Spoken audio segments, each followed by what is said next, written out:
तीन भुवन में शार वीति राघवे ज्ञानिता शिव स्वरूप शिविकार नमो त्रियोग समारिकै। बोलो पंच परमेश्वरी भगवान की जय। पंडित दौलत राम जी द्वारा रचित श्री शहडाला जी ग्रंथ के स्वाध्याय के अंतर्गत इस प्रस्तुति में आप सभी का हार्दिक अभिवंदन है। आइए आज का स्वाध्याय करने के पूर्व हम पिछले बारे में जान लेते हैं। पिछली हम मनुष्य गति के दुखों की चर्चा चल रही थी। मनुष्य गति के दुखों में हमने यह जाना कि जीव गर्भ में दुखों को भोगता है, फिर जब जन्म होता है तब दुखों को भोगता है, और बाल्यावस्था, जवानी, बुढ़ापे में ये निकल जाने के पश्चात जीव के पास समय शेष नहीं होता है तो वो अपनी आत्मा का कल्याण नहीं कर पाता है। आज हम देवगति के दुखों के बारे में जानेंगे। देवगति के दुखों के बारे में जाने इसके पहले अभी तक आपने भव्योदय चैनल को सब्सक्राइब नहीं किया है तो सब्सक्राइब जरूर कर लें और बेल आइकॉन का बटन दबा लें ताकि हमारा नोटिफिकेशन आप तक पहुंच सके। आइए छंद क्रमांक 15 और 16 का आज पढ़ेंगे।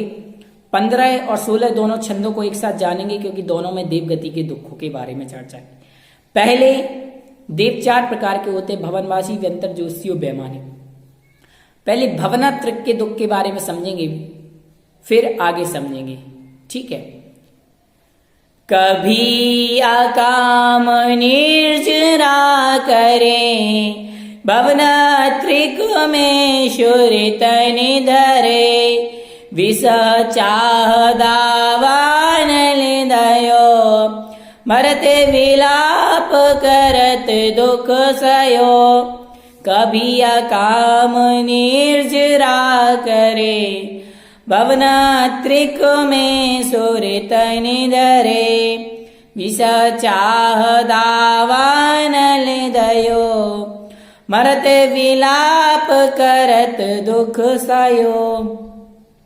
कभी अकाम निर्जरा करे, कह रहे कभी इस जीव ने अकाम निर्जरा की। अब अकाम निर्जरा किसे कहते हैं? प्रश्न बना कि अकाम निर्जरा किसे कहते हैं। उत्तर: अनायास बिना इच्छा के भूख, प्यास, वेदना, रोग, आपत्ति, विपत्ति आ जाने पर समता परिणाम से सहन करना, उनके आने पर मंद कसाय करके सहन कर लेना, मंद कसाय के द्वारा फल दे करके स्वयं कर्मों का झड़ जाना अकाम निर्जरा कहलाती है।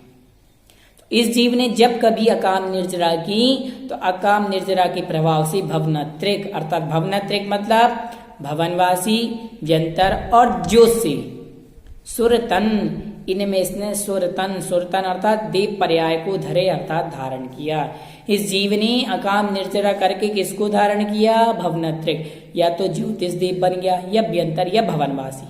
फिर भी विषय चाह मतलब 5 इंद्रियों की विषय रूपी इच्छा की दावानल अर्थात विषय रूपी इच्छा की अग्नि में, 5 इंद्रियों की विषय रूपी अग्नि में दयो अर्थात यह जीव जला और जलाने के बाद क्या हुआ? मरत विलाप, और अंत मरते समय विलाप अर्थात रो रो करके दुख सयो, घोर दुखों को सयो अर्थात सहन किया।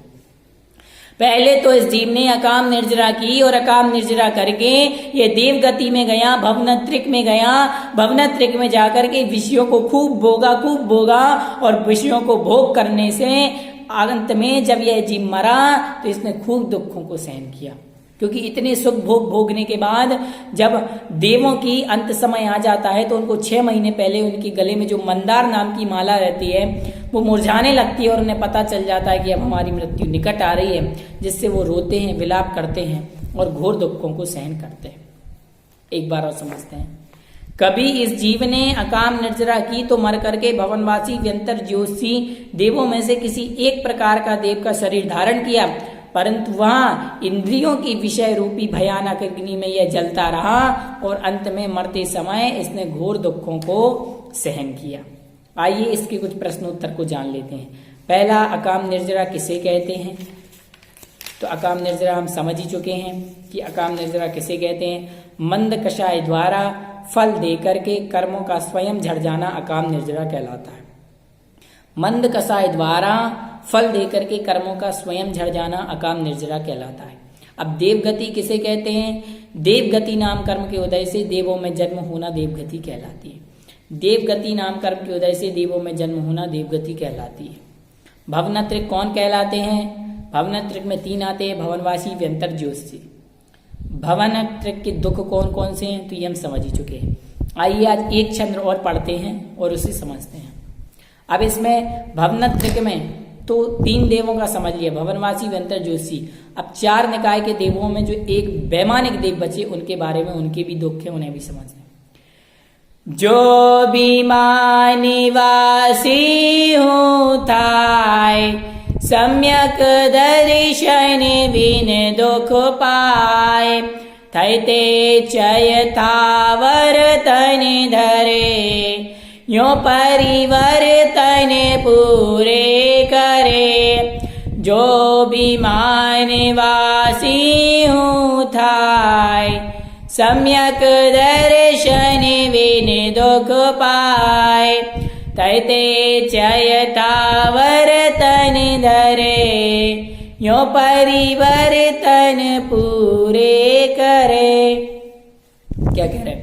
जो विमानवासी हूँ थाय, यदि यह जीव विमानवासी देवों में भी उत्पन्न हुआ, थाय अर्थात बना, यदि यह जीव विमानवासी देवों में हुआ तो वहां सम्यक दर्शन अर्थात सम्यक दर्शन के बिना दुख पाए, इसने दुख पाया। यह जीव को सम्यक दर्शन प्राप्त नहीं हुआ तो विमानवासी विमान में रहने वाले देवों में होने पर भी इस जीव ने सम्यक दर्शन के ना होने पर घोर दुखों को सहन किया। ये तो आप लोग समझ ही गए होंगे। वैमानिक देव कौन कहलाते हैं? जो विमानों में रहते, सो वैमानिक। ठीक है। तहते चय, और वहां से चय अर्थात निकल करके, वहां से निकल करके थावर तन धरें, पृथ्वी का एक, जल का एक, अग्नि का एक, वायु का एक, वनस्पति का एक आदि तन को धारण किया, यूं परिवर्तन पूरे करे। इस प्रकार से इस जीव ने 5 परिवर्तनों को पूरा किया। मान्यवर कितने दुख हैं वैमानिक देवों में भी। कह रहे ये जीव देव भी बन गया और वैमानिक देव भी बन गया, तो वैमानिक देव बनने के बाद भी इस जीव ने सम्यक दर्शन नहीं होने के कारण से घोर दुखों को सहा, और वहां से मरा भी तो वहां से निकल करके पृथ्वी का एक, जल का एक, अग्नि का एक आदि स्थावरों में जन्म हुआ। इस प्रकार से इस जीव ने परावर्तनों को पूरा किया। परिवर्तन किसे कहते हैं? द्रव्य, क्षेत्र, काल, भव, भाव, संसार रूपी चक्र में परिभ्रमण करने का नाम परिवर्तन है। अर्थात यह जीव द्रव्य, क्षेत्र, काल, भव, भाव, इनमें क्या करता रहता है? घूमता रहता है। यही परावर्तन कहलाता है। ठीक है। अब कह रहे हैं परावर्तन पूर्ण करने हेतु देवगति से पुनः एक इंद्रियों में उत्पन्न क्यों कराया जाता है? क्यों कराया गया? उत्तर, जहां से परावर्तन प्रारंभ किया जाता है वहीं उसकी पूर्णता होती है। विशेष यह है कि सामान्य त्रस्काय का उत्कृष्ट काल मात्र एक पूर्व कोटि है और अधिक से अधिक 2000 सागर ही है। यदि इस काल के भीतर जीव मोक्ष नहीं गया तो उसे स्थावर काय में ही जाना पड़ता है, ऐसा समझना चाहिए।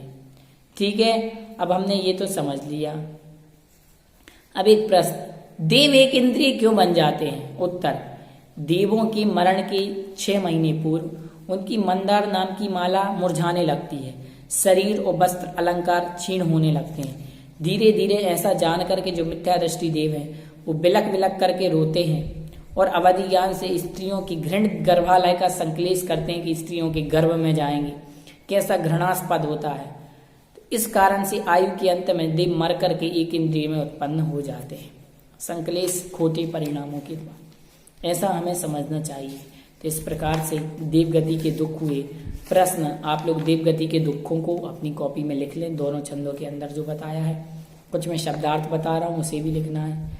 कभी अर्थात जब कभी, करे अर्थात करता है, भवनत्रिक अर्थात भवनवासी व्यंतर ज्योतिश्री, तन अर्थात शरीर, दावानल अर्थात अग्नि, दयो अर्थात वहां पर जला, विलाप अर्थात रो रो कर, करत अर्थात करके, रो करके, सयो अर्थात सहन करता है, थाय अर्थात हुआ, बिन अर्थात बिना, पाय अर्थात पाया, चय अर्थात निकल कर, वेरी मोस्ट इम्पोर्टेंट, चय अर्थात निकल कर, पूरे करे अर्थात पूरे करता है, धरे अर्थात धारण करता है। इस प्रकार से आज प्रथम ढाल को हमने पूर्ण किया। प्रथम ढाल के बारे में आज हमने समझा। प्रथम ढाल आज पूरी हुई। अब प्रथम ढाल से हमें क्या शिक्षा लेनी चाहिए इसके बारे में थोड़ी समझ लेते हैं। प्रथम ढाल में हमें मुख्य रूप से 2 बातें सीखने को मिलती। पहली बात, संसार में 4 गतियां हैं, नरक, त्रियंच, मनुष्य और देव। जीव अपनी अज्ञानता के कारण चारों गतियों में भटकता और दुखों को प्राप्त करता है। दूसरी बात, हमें यह चारों गतियों के दुख का कारण जीव को अपनी अज्ञानता और मोह को जान करके इस अज्ञान और मोह से बच करके समस्त दुखों से पार होने के लिए कल्याण का मार्ग अपनाना चाहिए। यह हमने यहाँ पर समझा। अब हम दूसरी ढाल प्रारंभ बाद में करेंगे। अभी जब तक आप इसका स्वाध्याय करें तब तक के लिए सभी को जय जिनेन्द्र। भव्योदय चैनल को सब्सक्राइब जरूर कीजिए।